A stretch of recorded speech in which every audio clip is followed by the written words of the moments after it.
তো তৃতীয় আয়াতের মাধ্যমে আল্লাহ পাক রব্বুল আলামিন মুত্তাকিদের পরিচয়টা দিতে যাচ্ছেন।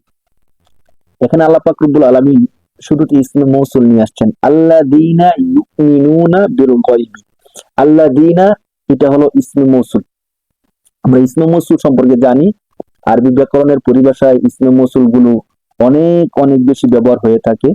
তো এই সম্পর্কে আমরা কোনো একটা দরসের মধ্যে বিস্তারিত আলোচনা করব যে ইসমে মৌসুল গুলো কেন আসে, কিভাবে আসে।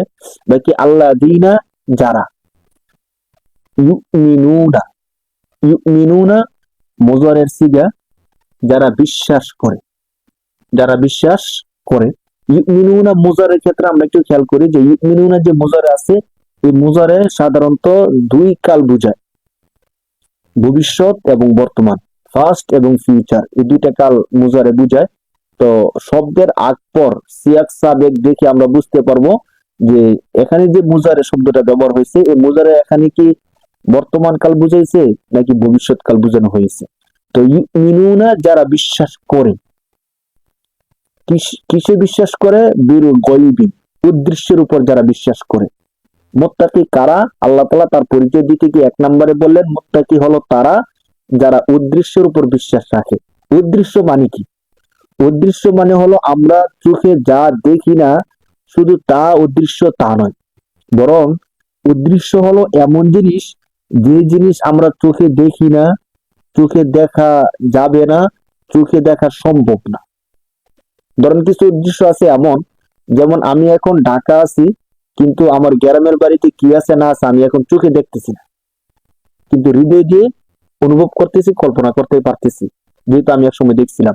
এখন আমার থেকে উদ্দেশ্য, কিন্তু আমি যখন আবার বাড়িতে যাব তখন আমি এগুলো দেখে ফেলবো। এমন উদ্দেশ্য না, এখানে উদ্দেশ্যের বিষয় হলো এমন জিনিস যে জিনিসগুলো আমরা চোখেও দেখি না, অন্তর দিয়ে কল্পনাও করতে পারতেছি না। যেমন এক নম্বর উদ্দেশ্য ধরতে পারেন আল্লাহ। আল্লাহ আমাদের থেকে উদ্দেশ্য, কিন্তু আমরা বিশ্বাস করি আল্লাহ বলতে একজন আছেন যিনি আমাদেরকে সৃষ্টি করছেন। তো আল্লাহ এমন এক সত্তা যাকে দেখা যায় না, দেখা সম্ভব না। জান্নাত উদ্দেশ্য, আমরা চোখে দেখি না, আমরা চোখে দেখতেও পারবো না মৃত্যুবরণ করার আগ পর্যন্ত, মৃত্যুর পরে দেখতে পারবো, এর আগে দেখার কোনো সুযোগ নেই। এমন যত বিষয় আছে এই সবগুলোকে বলা হয় গায়ব, উদ্দেশ্য। তো আল্লাহ পাক রব্বুল আলামিন বলতেছেন যে মুত্তাকি হলো তারা যারা উদ্দেশ্যের উপর বিশ্বাস রাখে। ইউমিনুনা বিল গায়বি, বিল গায়বি এখানে বা হরফুল জর, গায়বি এমন হরফুল জর কাকে বলে? এমন হরফ যে হরফগুলো শব্দের শুরুতে এসে শব্দের শেষে জের প্রদান করে। দেখেন বিল গায়বি, বাইনিসি যে জের, এই জের দিছে বা হরফুল জর, বিল গায়বি। আল্লাযীনা ইউমিনুনা বিল গায়বি, যারা উদ্দেশ্যের উপর বিশ্বাস স্থাপন করে, এক নাম্বার।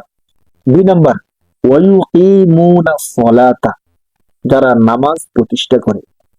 আল ইকামাতু আকামা ইউকিমু থেকে ইউকিমুনা, ওই আগের মতো মুজারে গায়বের সিগা, জমা জমার সিগা। তো আস সালাতা, সালাত এর অর্থ হলো নামাজ, সালাত, যারা নামাজ প্রতিষ্ঠা করে। আল্লাহ পাক রব্বুল আলামিন মুত্তাকিদের দ্বিতীয় পরিচয় দিচ্ছেন যারা নামাজ প্রতিষ্ঠা করে। প্রথম পরিচয় দিচ্ছেন যারা উদ্দেশ্যের উপর বিশ্বাস স্থাপন করে, দ্বিতীয় পরিচয় দিচ্ছেন যারা নামাজ প্রতিষ্ঠা করে। এখন একটা ছোট্ট প্রশ্ন, যে আল্লাহ পাক রব্বুল আলামিন নামাজ পড়ার কথা না বলে নামাজ প্রতিষ্ঠার কথা কেন বললেন? আল্লাহ তো বলবেন যে যারা উদ্দেশ্যের উপর বিশ্বাস স্থাপন করে এবং নামাজ আদায় করে, মানে আদ্দুস সালাহ, বা নামাজ আদায় করার বিষয়টা বলবেন। আল্লাহ নামাজ আদায় করা না বলে আল্লাহ নামাজ প্রতিষ্ঠা করার কথা কেন বলছেন? আসুন আমরা নামাজ পড়া এবং প্রতিষ্ঠা করার বিষয়টা একটু বুঝার চেষ্টা করি। ধরেন নামাজ পড়া মানে হলো নামাজের সময় হলো আমি নামাজ পড়লাম, এটাই নামাজ পড়া।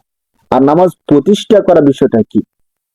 দেখেন সমাজের মধ্যে প্রতিষ্ঠা করার কোন একটা জিনিস যখন প্রতিষ্ঠিত হয়ে যায়, মানে প্রতিষ্ঠা এমন জিনিসকে বলা হয় যে জিনিস সমাজের মধ্যে সবাই করে এবং এটা করা ছাড়া কোনো উপায় নেই, এর নাম হলো প্রতিষ্ঠা। ইকামাতে সালাত। আমাদের সমাজের মধ্যে প্রতিষ্ঠিত কি আছে? প্রতিষ্ঠিত দেখেন আমাদের সমাজের মধ্যে সবাই পোশাক পরিধান করাটা বাধ্যতামূলক একরকম। আপনি যদি বলেন যে আমি আমার যদি মন চাই আমি পোশাক পরবো, না মন চাইলে না পরবো, আপনি এটা বলতে পারবেন না। হ্যাঁ, কারণ আমাদের সমাজের মধ্যে পোশাকটা প্রতিষ্ঠিত। কেমন? ধরুন কোন ব্যক্তি যদি পোশাক পরিধান করে তাকে সবাই সম্মান করে, আর কেউ যদি পোশাক পরিধান না করে, উলঙ্গ হয়, তাহলে সে বাইরে বেরই হতে পারবে না। সমাজের মানুষ তাকে সিসি করবে, দৌড়াই দিবে এবং তাকে শাস্তির আওতায় নিয়ে আসবে। সবাই বলে, কি হলো, তুমি পোশাক কেন পরিধান করতেছো না? মানে কোন একজন ব্যক্তি কিছু সময়ের জন্য যদি উলঙ্গ হয়ে যায়, তাহলে সবাই তাকে ঘৃণা করবে এবং পোশাক পরিধান করার জন্য তাকে বাধ্য করবে, চাপ সৃষ্টি করবে যে এই সমাজের মধ্যে বসবাস করতে হলে তোমাকে অবশ্যই পোশাক পরিধান করতে হবে। কেন? কারণ আমাদের সমাজের মধ্যে পোশাকটা প্রতিষ্ঠিত, আমাদের সমাজের মধ্যে পোশাকটাকে প্রতিষ্ঠিত করা হয়েছে। ঠিক নামাজকে আল্লাহ তাআলা প্রতিষ্ঠা করার কথা বলছেন এই অর্থে। কেননা দেখেন, নামাজের বিধান কি? আমাদের আহলুস সুন্নাহ ওয়াল জামাতের যে মাযহাব গুলো আছে, সমস্ত মাযহাবের ক্ষেত্রে নামাজের বিধানটা দেখেন, হানাফি মাযহাব মতে নামাজ যদি কেউ ছেড়ে দেয় তাহলে ভয়াবহ কবিরা গুনাহ হবে এবং তাকে কারাগারে বন্দি করে রাখা হবে, মারধর করা হবে এবং তাকে তওবা করতে বলা হবে। যতক্ষণ পর্যন্ত সে তওবা না করবে, নামাজ শুরু না করবে, ততক্ষণ পর্যন্ত তাকে কারাগারে বন্দি করে রাখা হবে। এখন বলেন, যদি নামাজটা সাধারণ কোনো জিনিস হতো, তাহলে কি তাকে কারাগারে বন্দি করে রাখার কোনো বিষয় হতো? হতো না। দেখেন, কোন ব্যক্তি উলঙ্গ থাকলে যেমন তাকে পুলিশে ধরে নিয়ে যাবে, মানুষ তাকে সমাজ থেকে বের করে দিবে, ঠিক নামাজটা এমন হওয়ার কথা ছিল যে সে যদি কোনো ব্যক্তি নামাজ না পড়লে তাকে কারাগারে বন্দি রাখবে, মানুষ তাকে শাস্তি দিবে। কিন্তু আমাদের সমাজে এমন নাই। এর মানে হলো আমাদের সমাজে নামাজটা প্রতিষ্ঠিত না। ঠিক শাফিঈ মাযহাবের মধ্যে এমন শব্দ আছে যে নামাজ যদি কেউ ছেড়ে দেয়, তাকে 3 দিন পর্যন্ত তওবা করার সুযোগ দেওয়া হবে, সে যদি তওবা না করে তাকে হত্যা করে ফেলা হবে। হাম্বলী মাযহাবের মধ্যে আছে যে কোন ব্যক্তি যদি নামাজ ত্যাগ করে তাহলে সে কাফের হয়ে যাবে, তাকে মুরতাদ হিসেবে হত্যা করা হবে। তো বিষয়গুলো খেয়াল করেন, নামাজ পরিত্যাগ করার বিধান প্রতি মাযহাবের মধ্যে কতটা কঠিন, শরিয়ার মধ্যে কত গুরুত্বপূর্ণ। এর মানে হলো, ধরেন নামাজ যদি এত গুরুত্বপূর্ণ না হতো, তাহলে তো তাকে কারাগারে বন্দি করা, তাকে হত্যা করার কোনো কথা থাকতে পারে না। হ্যাঁ, মালিকি মাযহাবের মধ্যে হদ হিসাবে তাকে হত্যা করতে হবে, কুফর হিসাবে না, শাস্তি হিসাবে তাকে হত্যা করা হবে যদি নামাজ পরিত্যাগ করে। তো দেখেন, একটা ব্যক্তি কাপড় পরিধান না করলে, উলঙ্গ থাকলে যেমন সমাজে চলাফেরা করতে পারে না, ঠিক নামাজটা এমন একটা বিষয় ছিল যে কোনো ব্যক্তি যদি নামাজ ছেড়ে দেয় তাহলে সে সমাজে থাকতে পারবে না, সমাজ থেকে তাকে বের করে দেওয়া হবে, তাকে কারাগারে বন্দি রাখা হবে। যখন এমন হয়ে যাবে, তখন বলা হবে যে নামাজ প্রতিষ্ঠা হয়েছে। এর আগ পর্যন্ত নামাজ প্রতিষ্ঠা হয়েছে এটা বলা যাবে না। আমরা নামাজ পড়তেছি ঠিক, কিন্তু আল্লাহ তাআলা যে কোরআন শরীফের জায়গায় প্রতি জায়গায় জায়গায় বলছেন যে নামাজ প্রতিষ্ঠা করো, ওই নামাজটা আমরা মূলত প্রতিষ্ঠা করতে পারতেছি না। তখন কাপড় পরিধান করা যেমন আমাদের সমাজের মধ্যে থাকার জন্য জরুরি, ঠিক নামাজ আদায় করাও আমাদের সমাজের মধ্যে যখন জরুরি হয়ে যাবে, তখন বোঝা যাবে যে হ্যাঁ, এতক্ষণে আমরা নামাজ প্রতিষ্ঠা করতে পারছি, তখন এই বিষয়টা বলা যাবে। এই আয়াতের মর্ম এটাই, ওয়ায়ুকিমুনাস সালাতা, আল্লাহ বলতেছেন এবং যারা নামাজ প্রতিষ্ঠা করে। তো মুত্তাকি কারা? যারা উদ্দেশ্যের উপর বিশ্বাস করে এবং নামাজ প্রতিষ্ঠা করে। এখন একটু খেয়াল করেন তো, আমরা কি সত্যিকার নামাজ প্রতিষ্ঠা করতেছি বা নামাজ প্রতিষ্ঠা করি, বা এই জন্য কি আমাদের কোনো প্ল্যান, প্রচেষ্টা, সংগ্রাম আছে? অবশ্যই আমাদের কি বিষয়গুলো খেয়াল করা দরকার। 3 নাম্বার গুণাগুণ আল্লাহ বলতেছেন যে মুত্তাকি, ওয়ামিম্মা রাযাকনাহুম ইউনফিকুন। ওয়াও হরফে আত, মিন হলো হরফুল জর, মা যা, রাযাকনা রাযাকতু রাযাকনা আমি দান করেছি, আর রিজকু রিজিক, হুম জমির তাদেরকে। তো অমিন থেকে মা রাযাকনা আমি যা দান করেছি, হুম তাদেরকে, আমি আল্লাহ তাদেরকে যা দান করেছি তা থেকে ইউনফিকুন। আল ইনফাক, আনফাকা ইউনফিকু অর্থ হলো খরচ করা, ব্যয় করা।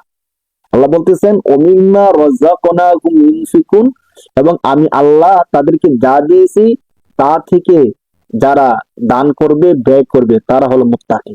মুত্তাকিদের 3টা গুণ এই আয়াতের মধ্যে আল্লাহ তাআলা বলছেন। 1 নাম্বার গুণ হলো যারা উদ্দেশ্যের প্রতি বিশ্বাস স্থাপন করে, 2 নাম্বার গুণ হলো যারা নামাজ প্রতিষ্ঠা করে, 3 নাম্বার গুণ হলো আমি আল্লাহ তাদেরকে যা দিয়েছি সম্পদ, ওই সম্পদ থেকে যারা ব্যয় করে।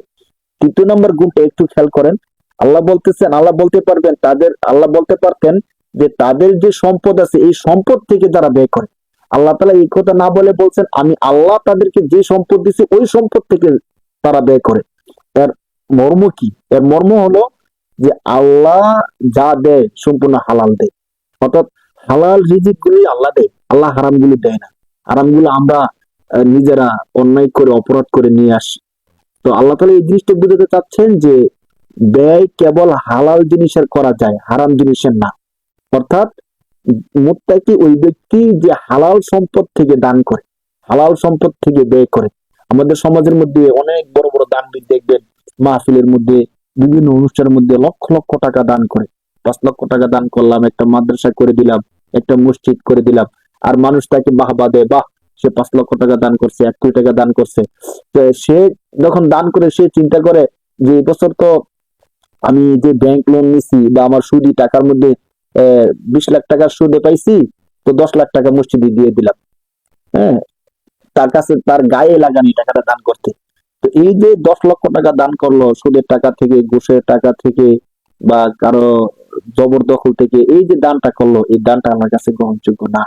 এই আয়াত এটা প্রমাণ।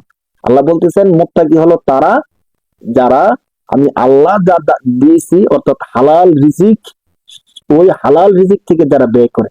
তো হালাল রিজিক ছাড়া যদি আমরা হারাম থেকে ব্যয় করি, এই আয়াত বলতেছে যে না, তার দানটা গ্রহণযোগ্য হবে না। ওমিম্মা রাযাকনাহুম ইউনফিকুন, আমি আল্লাহ তাদেরকে যে রিজিক দান করছি এই রিজিক থেকে যারা দান করবে। তো মুত্তাকিদের 3টা গুণ আল্লাহ তাআলা এই আয়াতের মধ্যে উল্লেখ করছেন।